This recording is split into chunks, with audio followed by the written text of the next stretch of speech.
Good evening, everybody. Welcome to Slooh. I'm Paige Godfrey, and you are tuning in to my Intro to Astronomy course. Tonight, I'm going to be talking specifically about stellar evolution. So in the past couple weeks, we've talked about our solar system, our sun, we've talked about stars outside of our solar system, the closest star system to us. We've talked about the solar neighborhood within about 100 parsecs. And we've talked about brown dwarfs, which are small substellar objects, sometimes called failed stars, but I like to think of them more as really successful planets. And then tonight, we're going to talk about how these stars evolve, how they go from their gaseous cloud into a hot, dense object, such as a star or a brown dwarf, and then what happens to them post-mortem, essentially. So if you're following along at slooh.com, you can see a live video where I'm screen sharing with you, and we're going to be looking at some diagrams and some pictures to help kind of illustrate what I'm talking about. And also, you can follow along with our Slooh telescope live feeds tonight because we have some really spectacular things in sight for this show. The stellar evolution, the death of stars, when they get to the end of their lifetimes, kind of sounds a little bit morbid, and it is a little bit violent. It's very explosive. However, it also creates really, really beautiful sights, and we're going to take a look at those on our website tonight. So I encourage you to follow along at our website. But for starters, we are going to look at this huge diagram here, and seems very overwhelming, but we will go through every little bit of it in a hopefully neater way. But when you look at this, let's specifically look at the left-hand side where you see these red swirls, and they're all labeled protostar. And then across each level of protostar is a different sort of fate that the star goes through, a different evolution. And that is all based, if you notice, on the size of the protostar. So the protostar, some of them are really big, some are very tiny. And you can see that based on how large the protostar is what it forms next after the collapse. And then based on that is how it evolves and what eventually happens to the object. So that's just the broad way we talk about it. But specifically, we come from what we call a stellar nursery. It's a bunch of swirling gas and debris and dust, and they're in sort of cloud shapes, and something kickstart the creation of stars from these gas clouds. Something like a supernova exploding in another region, or back in the very early universe, when the universe was expanding, we had really dense pockets, and these star-forming regions would produce stars. So these protostars are essentially clouds of gas and dust that collapse on themselves and create stars. And so if you have a really large protostar gas cloud, you're going to create a much larger star. You can see down towards a smaller protostar is where our sun-like star would fall. And then if you have a really tiny protostar, a really small collapsing gas cloud, you're going to create a brown dwarf, which is what we learned about last week. These substellar objects that are not that much bigger than Jupiter, actually, even though they form like stars. And so based on what you're forming here is how the star is going to evolve. And so why? I think the biggest question we want to jump on is, why does it matter how massive the star is, and how does that affect the evolution of a star? Well, mass is going to be the key term that we talk about pretty much when we talk about anything in observational astronomy. It's mass. Mass is what drives all of the physics that go on in these objects. So the fusion in the core, which we'll talk about in a little bit, the explosions that occur, the gas clouds that collapse even, all of this has to do with the mass of an object. And so the more mass a star has, the more differently it behaves. And fun fact is that the more massive a star is, the shorter its lifetime, actually. You would think maybe that the more mass it has, the more fuel it has, but the opposite occurs, that it has so much more fuel that it burns through it so much more quickly, which is interesting. And you can kind of actually see that on this diagram here, that a brown dwarf lives a really long time compared to a huge protostar that turns into a blue supergiant and goes supernova nearly, not immediately on the timescales we're thinking of immediate, but much sooner than a brown dwarf. So this is a really great diagram that we're going to delve into, but let's kind of break it down into a much smaller portion to begin with. Here is just two little trails of what we were looking at before. The life cycle of a star. We begin with the stellar nebula, which is the pockets of gas and debris and dust in the collapsing clouds. Based on the size of a collapsing cloud or the protostar, we either have a star, in this case we're just talking specifically about a star that's the same size as our sun, or a star that's much more massive. And when we say much more massive, we're talking about 8 times the mass of our sun or more in order for the evolution to be different. This here is called the stable stage. So when we look at a main sequence, I'm going to kind of flip and flop between these two diagrams, so follow along with me here. When we look at this plot is brightness or luminosity of an object. So all the way at the top here is really bright and down here is really dim. And then as we go along this axis here, we have temperature. So in this corner, we have really, really hot, and in this corner, we have colder. So for example, an object that's all the way up here is chilly but bright. An object that's down here is really hot and really dim. So you can kind of see the trends that are going on here. So when we follow along this main sequence, it's just where stars live out their lives. This is called the stable stage. So our sun is right about here, right exactly where my mouse is. It's a yellow G-type star. So these letters are just spectral classifications. It really is just a way for astronomers to categorize stars based on their temperature. So you'll notice that hot stars are called O, and then colder stars are called M stars. Our sun is kind of average, not that exciting. It's a G star, it's a yellow star, and the stars live out their lifetime on this main sequence. This is called the stable stage. They collapse from the gas cloud, and as the gas cloud is collapsing, in the center of the star, a lot of density builds up, a lot of pressure, and it causes a fusion reaction to occur. Basically, a bunch of chemistry happens to all of the molecules and particles that are in the center of these stars. And these fusion reactions occur, and based on the amount of mass that a star has is how long it'll live for in this stable stage, where it just keeps fusing these elements until it's ready for its final stages. I'll try to word this as nicely as possible. So if we have a star that's about the same size as our sun, because it's not actually that big, our star, like I said, is semi-average, a little bit small. It's not really that, spectacular in size. When it starts to die, it's going to puff up into a red giant, and then it's going to shed its outer layers into what we call a planetary nebula. Now, this term might seem familiar based on if you've used our website or not and reserved some telescope missions. You might have seen this word planetary nebula come around, and we'll talk about it in a little bit more detail. But after it sheds off these outer layers into a planetary nebula, you're left with this white dwarf core. So you can see, if you follow my mouse, that in the center of the planetary nebula is this white dwarf. And when all of the outer layers get shed away, the white dwarf is chilling by itself.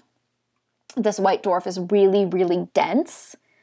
We go back to our main sequence diagram, you can see the white dwarfs lie here, where they're actually pretty hot, but they're very dim, meaning that they're small. So they're very dense. They have a lot of mass that is shoved into a really tiny radius or size, and so they're hard for us to see, but they're very, very dense. And then a black dwarf is actually just a theoretical object. When a white dwarf evolves over time, it just kind of starts to radiate away its energy little by little, and it becomes dimmer and dimmer and dimmer, and hypothetically, it would then not be visible at all anymore, and then it would be called a black dwarf. Of course, this is just theorized, because if it's not visible at all, then that means we can't see it, so we therefore can't prove that it's there. Now, if we have a star that's 8 times more massive than our sun, or more, its evolution is going to be a little bit different. So it's going to puff up into what we call a red supergiant instead of just a red giant. Makes sense, it's much bigger. But then, because of its massive size, instead of just gracefully shedding away its outer layers in a planetary nebula, it actually explodes in what we call a supernova. After the explosion, you're still left with some sort of dense core, the way a smaller star leaves off with a white dwarf core. But this core is either going to become a neutron star or a black hole. And they're a little bit different. Neutron stars are even smaller and denser than white dwarfs. And a black hole, of course, is just what we think a very tiny pinpoint of very extreme density in space-time. And so this depends a little bit on the mass of the star as well and the physics reactions that occur. But so let's go in between each of these stages and talk about what's exactly happening here. This is large and bright, but bear with me. When I mentioned that a gas cloud collapse, so you might want to take your hands up and kind of try to play along here. You have a swirling gas cloud. It's going around and around, and gravity kind of kicks in, and the gas cloud collapses on itself. It's still spinning. It thins out into a disk shape, and in the center, you're left with the star, or the dense core. The original spinning gas cloud is called our protostar. Then, as the star forms and the gas cloud, what's left of it that didn't go into the star formation, thins out into this disk, that's called a protoplanetary disk. That's where we're going to have our planets forming, such as our solar system planets. In the star, a lot of chemical reactions are happening, though. This isn't just a easy, simple process. This is actually a very complicated process, and there's a lot of physics and chemistry going on. So in the very center, many of these objects are made up of hydrogen, a lot of hydrogen. We call that an abundance of hydrogen. And when the star collapses on itself, to be created, all of this pressure builds up in the core, and the hydrogen starts to fuse into helium. I can pull up here a periodic table, which might help. So hydrogen is over here, and then if you add a proton, you have helium. So hydrogen starts to fuse into helium in the core. This creates a radiation pressure that pushes outward. But because you have gravity pushing inward, gravity is trying to further the collapse of the star, but the fusion pressure in the core is trying to expand the star. These are equal and opposite forces, which is why we call it the stable stage. So the light that you see coming from the sun is actually this nuclear fusion radiation coming out of the core. The photons that are created in the core work their way out to the center and then shoot off into space, and we see the radiation, we see the light. These forces are working against each other so that the star stays stable for its entire lifetime on the main sequence here. And where it is on the main sequence is just depending on the mass of it. So a really massive star is going to be up here. You can see this top point here is 60 times the mass of the sun, whereas an M dwarf is less than 0.1 the mass of the sun. Now, eventually, all of the hydrogen is fused into helium. And then the helium starts to fuse carbon. The carbon starts to fuse oxygen. And if you're noticing a trend here, these fusion reactions release energy. So this is just a diagram showing the atomic mass, the number of protons and neutrons. So if you were following along on the periodic table, we have hydrogen and then helium. And then we go to carbon and oxygen. So carbon, oxygen, and then the next thing we fuse is silicon. And then eventually we get to magnesium. Or I'm sorry, after oxygen we go magnesium, silicon, and then we'll get to iron. But when we get to iron, we'll talk about that in a little bit of a different way. But hydrogen, helium, carbon, oxygen, magnesium, and silicon. And so we're adding our protons, we're adding our atomic mass as we start to fuse these heavier and heavier elements. And all of these fusion reactions are releasing energy. So like I said, in the core, when we're fusing hydrogen to helium, we're releasing an outward pressure. This fusion reaction is releasing energy or radiation that's pushing against the gravity that's trying to collapse the star. So after we fuse hydrogen to helium, we fuse helium to carbon, carbon to oxygen, oxygen to magnesium, magnesium to silicon, and then eventually we get to iron. And now if you notice, interestingly on this diagram here, we don't need to really talk about fission reactions, but just know that they also release energy when you go in the opposite direction and drop down from mass. So if you were to start moving this way along the periodic table instead of this way, you're moving right to left. That's called a fission reaction. That also releases energy. What's interesting about iron is it absorbs energy. So after silicon is fused, the core of the star starts to fuse iron. But instead of releasing energy, now this fusion reaction is absorbing energy. So what do you think happens here? We're no longer releasing this energy outward. We're now absorbing it inward. I'll give you a second to try to guess at home with your friends and family. The answer is that, yeah, it's going to collapse. Now gravity can finally take over because it doesn't have an equal and opposite force pushing out against it. And so the star literally collapses in on itself. It shoves down onto the core, making the core even more hotter and more denser. I'm aware that that's not grammatically correct, but I'm going to do it for emphasis anyway. More hotter and more denser on this core. All of this outward energy, all of this, the mass that's out here in the outer shell is shoving down onto the core. It's going to become really hot and really dense. And then it's going to explode back outward. It's going to puff up, either if it's not a supermassive star, if it's like our sun, then it's just going to puff up into a red giant. And when it puffs up like this, the gravity can't really hold the outer layers in on the core anymore, which is why they shed off into a planetary nebula. Planetary nebula is kind of a misleading word because it's not actually, there's no planets involved. But a lot of these things were named back before we really knew what they were. So it's just something, that's just some jargon we're going to have to deal with.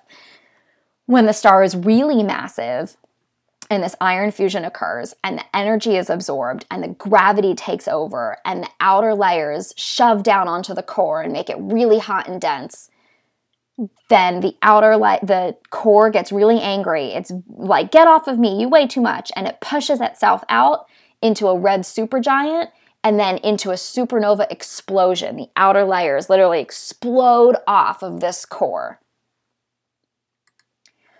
When this happens, we turn off of the main sequence. So you can see here we kind of have some red giants. Up here are our red supergiants.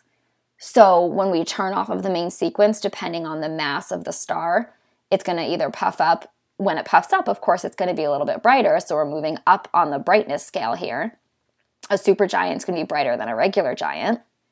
And then after it sheds off its outer layers, either in a planetary nebula or in a huge supernova explosion, and we're left with our dense, hot cores of a white dwarf or neutron star or a black hole, which are even dimmer. Here's our white dwarf. So now we're here. We started to cool off a little bit because we started shedding away some of our layers, but we got brighter because we got bigger.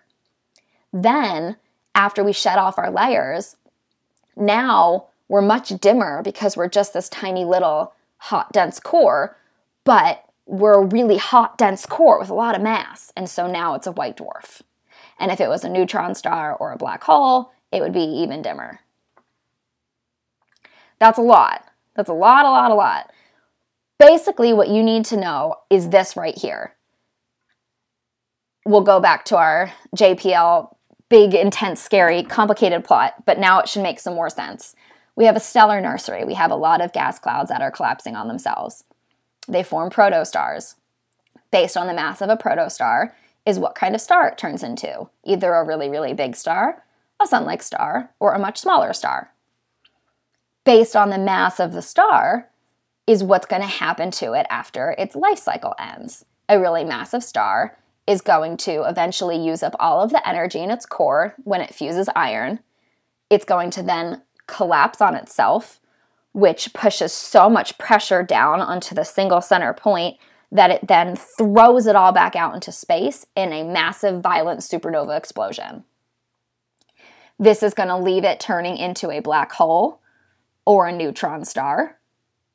And then if we have a much smaller star like our sun, it's going to puff up into a red giant instead of a red supergiant.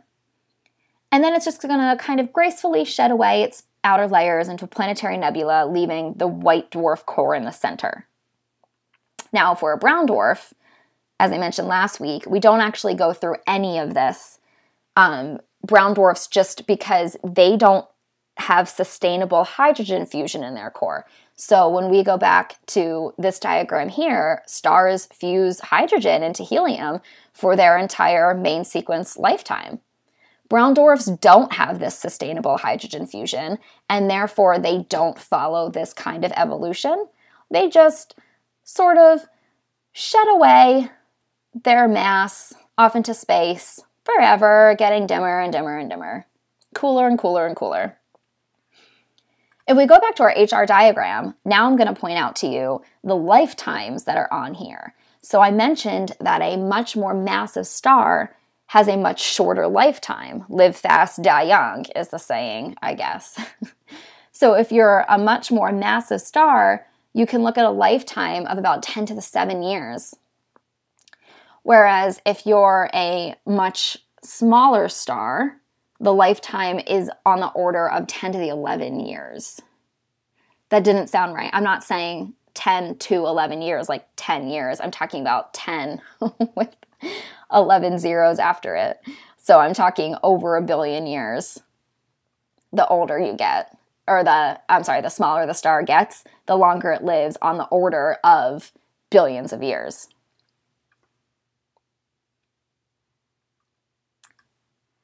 So now hopefully this big scary diagram looks a little bit more understandable. There's one other thing we're going to talk about here, and that is that the type of supernova I've been describing is called a type 2 supernova. So just one single star all by itself is born, lives out its lifetime, and then hits its final stages of life in either a supernova or a gentle planetary nebula. But this, if it goes supernova, this is called a type 2 supernova. Now, a type 1 supernova is a little bit different. So a type 1A supernova is specifically what we're going to talk about, is a supernova that occurs when there's a binary star system. So if you have two stars that are orbiting each other, things happen a little bit differently. If one or both of those stars is a white dwarf, meaning that one of the stars has already lived out its life and died into a white dwarf, it can accrete matter from its companion. Accreting means that it's kind of pulling matter off of its companion. So remember, these white dwarfs are small, but they are very dense. They have a lot of mass. And so as it orbits another star, some of that star's mass can get pulled onto the white dwarf. As the white dwarf takes in more and more and more matter from its companion star, if so much mass piles up on the white dwarf, its core is going to reach what we call a critical density. It's going to get really massive in there, a lot of pressure, really hot, and that's enough for it to have uncontrollable fusion of the carbon and oxygen that it's made out of, and then it's going to re-detonate. So what was seemingly a dead star can go supernova again if it's in a binary system where it can accrete more matter. So it's kind of like, I'm trying to think of an analogy, and I'm gonna I'm going to pull this one out, but if you have any better analogies, feel free to share them on our website, on the discussion boards under my course, or on Twitter. I'd love to pass this around because the analogy I'm about to mention is probably really not that good. But I'm thinking of baking soda and vinegar. You know how if you mix the two, this is something you can try at home if you're into it. Kind of, they mix together, and if you set it up right in like a fake volcano system, you can make an explosion, but they bubble up, right, when they're together. Now, eventually, this reaction between the baking soda and vinegar is going to settle, and it's going to stop doing that. If you add more of the components, you're going to reignite that reaction. That's kind of what's happening with the white dwarf. It has gone supernova already. All it needs to reignite that reaction is more mass again, because if you add more mass, you're just pretty much back to where you are. And since a white dwarf is mostly made of carbon and oxygen, after the planetary nebula sheds off, you're left with a lot of carbon and oxygen in a white dwarf. Because remember, these smaller stars didn't go supernova, so they didn't get to the heavy iron fusion. So you're left with a bunch of carbon and oxygen, and all you need is more mass for them to refuse into heavier and heavier elements, and then it can redetonate the star. So there are two types of supernova. One occurs when a star is by itself. One occurs when they're in a binary system. But the process is seemingly similar, and it really just depends on the mass of the initial star, what's going to happen. Now, can we see these things? Actually, we can, and actually they're pretty amazing. Many supernovae have been seen in nearby galaxies, and sometimes you can see a supernova from a galaxy when you can't even see the galaxy that it's coming from. So a supernova can be so bright that it can outshine its entire galaxy. And so we've seen many of them in nearby galaxies, but they've been relatively rare in our own galaxy, like once a century or so on average. And that's on an average because the last supernova to occur in the Milky Way was in the 1600s. Back in the 1980s, there was one in the Large Magellanic Cloud, which is a smaller companion galaxy near the Milky Way. But astronomers say that we're well overdue for our own personal show. It's been 400 years, and since we should average one about every 100 years, we are well overdue, and we're just waiting. Many telescopes scan the skies every night looking for this. This is absolutely something you could catch on Slooh's telescopes if you regularly scan the sky. And if we ever catch wind of one, we will absolutely flip our telescopes to it and let you all know. So now let's pop over to slooh.com where we can look at some of these. And the first thing that I'm going to point out, since our website has the audio playing, I just went over there and started hearing myself. So I muted that real quick. But now you should be able to see on our website, I'm pointing out one of our Slooh members, Kevin W.'s posts. So he stacked images. This is the first time he stacked images. So that's something that if you want to get into some fancy astrophotography here and some image processing, you can learn how to do that, especially if you follow along with Slooh astronomer Paul Cox's shows. He shows how to do these image processing skills. But this is 58 different images taken back in November and December of the Crab Nebula.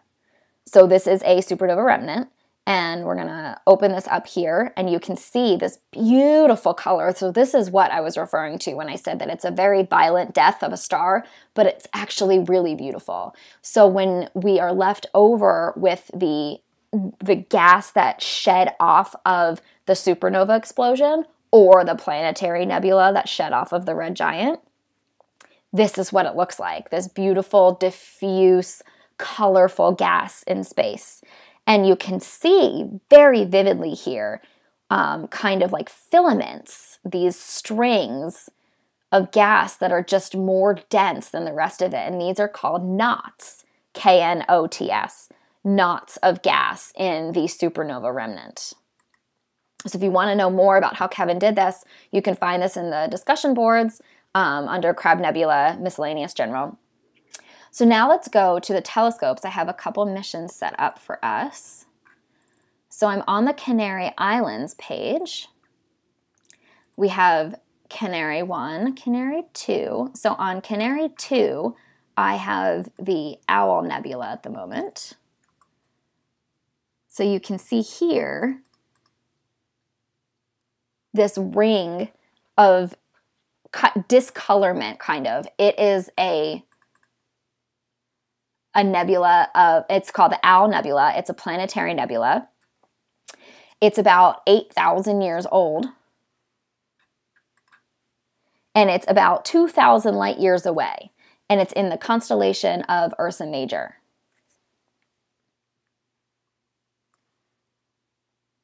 The mission restarted. So now we're back to a non-color image, and it'll go color in a little bit. Let's poke around. I think I also have one on Canary 3. Oh, no, I think I might have talked too long and missed a couple of my missions. And when Chile comes on in just a couple minutes, I should have a mission there. So, oh, Canary 2 is going to pop up the Crab Nebula in just a second. So we'll look for that in a minute. But if you ever want to know what missions you have coming up, as I do right now while I'm talking to you, go to your dashboard and you can see your recent and upcoming missions. So I have a mission of the Jellyfish Nebula on Chile tonight. It's starting at 8:40. So actually, right, so Chile is not coming online until a little bit later because of the time difference. So if you want to see more of these, then pop over to slooh.com after the show and you can see these missions happening, and you can actually auto-save the pictures if you want. We previously called this piggybacking, so you can hop on to my mission essentially and get the images yourself if you don't want to take them live, or you can go and take them live. I'll show you how to do that right now. Let's go check out the Crab Nebula. So that was on Canary 2. Here is the Crab Nebula. So the Crab Nebula is a supernova remnant. So where I said the Owl Nebula was a planetary nebula, which was from a smaller star similar to one like our sun, the Crab Nebula is a supernova remnant, meaning that its star was much more massive and went supernova or exploded. It's in the constellation of Taurus, and this supernova, this is a very famous supernova remnant. You might have already heard of it. Back in 1054 AD, the Chinese astronomers actually reported seeing this in the daytime. That's how bright this supernova explosion was of the star. They saw it happen in the daytime, and it lasted about a month. And now we have the beautiful remnant to show for it. So we'll let this go into color, but in the meantime, I'll just show you a couple tricks. If this is a circular mask on it right now, you could click on the square up here and get the full reference frame if you want. The other thing you can do is scroll down to the camera button and take a picture. And now I own this picture. So you could do that as well along with me right now if you wanted to take a live picture. The other thing, like I said, you can hop on and auto-save these pictures as well, or what we used to call piggybacking. So Chile is online now. It is set to Uranus. This is a Slooh mission. Actually, I'm gonna, since I did this, now I'm gonna stop for a second and show you the moons. Look how cool that is. Sorry, I'm super distracted. This is just how awesome space is. I'm looking at Uranus and its moons right now. Anyway, back to what I was doing. Okay, so let's go see when the Crab Nebula becomes colorful. We'll wait for that. So just to recap, we have stars that are really, really small, and they're basically brown dwarfs, and they don't do any of this. Then we have stars that are towards the mass of our sun, that because they are more massive than a brown dwarf, they do fuse hydrogen for all of their lifetime across the main sequence. They live for millions and billions of years, and they eventually start to puff up into a red giant because of the fusion that's happening in their core, and then they gracefully shed these outer layers into what we call a planetary nebula. Left over after the outer layers shed off is a white dwarf. When we have a star that is 8 times the mass of the sun or more, the fusion reactions become much more intense. It fuses all of this iron eventually, which absorbs energy instead of releases energy. That screws up the whole stability of the star because the release of energy is what had kept it stable. So now the star is no longer stable. It collapses in on itself because gravity took over. When it collapses in on itself, the core gets really angry and throws the energy back out into space. This is called a supernova explosion. The outer layers get shot off and create what we call a supernova remnant, such as the Crab Nebula. And then left in the center is either a neutron star, which is a very small hot dense core, and a spinning hot dense core. And it can also form a black hole, depending on the mass of the star and the physics behind it. So we're pulling back into the Crab Nebula here. So if you noticed while I was talking, the color started to pop through, but the mission restarted, so now we're back to black and white. And because I had this scheduled for multiple Crab Nebula missions in a row, we should see the colors pop up a little bit sooner this time. But so you can follow along with these as I sign off. This is on the Canary 2 telescope. I have a couple missions a little bit later coming up on the Chile 1, so keep your eyes peeled. And I hope that I've tried to make some sense of this stellar evolution for you. There's a lot involved, there's a lot of physics and chemistry, but it is really such a cool process, and it's neat that it's something we're actually able to see, not just with massive telescopes, but with Slooh telescopes and with our own eyes. Even you could catch a supernova with your own eyes if we ever get graced with one in our Milky Way galaxy, since we are about 300 years overdue. So keep your eyes peeled. Next week, I'll be back, same time, same place again, Wednesday, 7:30, and we'll be focusing on stellar spectra. It's used so much in observational astronomy, but it's definitely not intuitive. It's another complicated topic, but we will go through it together, and that will help make sense of some of these things that we're looking at here and how astronomers study them in the lab. So I hope you have a great night, clear skies, stay warm if you're in the Northeast where I am, and keep looking up because maybe you'll catch a supernova. Good night.